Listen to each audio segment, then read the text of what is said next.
உங்கள் வீட்டில் சப்பாத்தி பூரி ஆப்பம்மா அப்போ இந்த டிஷ்ஷை அது கூட பண்ணி வச்சு சாப்பிட்டு பாருங்கள். 2 வெங்காயம் 2 தக்காளி இருந்தால் போதும், நறுக்குன்னு செஞ்சிடலாம். 4 மணி நேரத்துக்கு முன்னாடியே ஒரு 150 கிராம் கொண்டா கடலையை தண்ணியில் ஊற வச்சு நல்லா ஊறினதுக்கப்புறம் அதை உப்பு போட்டு அவிச்சு சைடில் வச்சுக்கோங்க.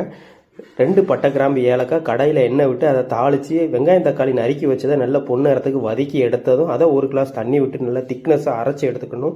அரைச்சி வச்ச கிரேவி ஒரு ஓரமாக இருக்கட்டும். அதுக்கு இடையில கடாயில் எண்ணெய் ஊற்றி 2 பிரியாணி இலை போட்டு நைஸாக ஒரு வெங்காயத்தை நறுக்கி போட்டு அது நல்லா பொன்னேரத்துக்கு வதங்கி வந்தோம். 1 டீஸ்பூனு இஞ்சி பூண்டு பேஸ்ட் போடணும். போட்டு அதையும் நல்லா வதக்கி கொடுத்து நல்லா வெந்து வந்ததும் 1/2 டீஸ்பூனு மஞ்சத்தூள், 1 டீஸ்பூன் மிளகாத்தூள், 1 டீஸ்பூனு மல்லித்தூள் போட்டு நல்லா பொன்னேரத்துக்கு வதக்கி கொடுத்து அந்த கிரேவியும் தட்டி தேவையான அளவு தண்ணி ஊற்றி உப்பும் போட்டு அந்த அன்னைக்கில் ஒரு 10 நிமிஷம் கொதிக்க விட்டு அவிச்சு வச்ச கொண்ட கடலையை நம்ம தட்டி அதில் ஒரு 10 நிமிஷம் கூட ஒரு 10 நிமிஷம் அவிய விட்டு எடுத்ததும் ஃபுல் வீடியோ லிங்க் உங்களுக்கு கீழே கொடுக்க அதில் போய் செக் பண்ணி பாருங்க.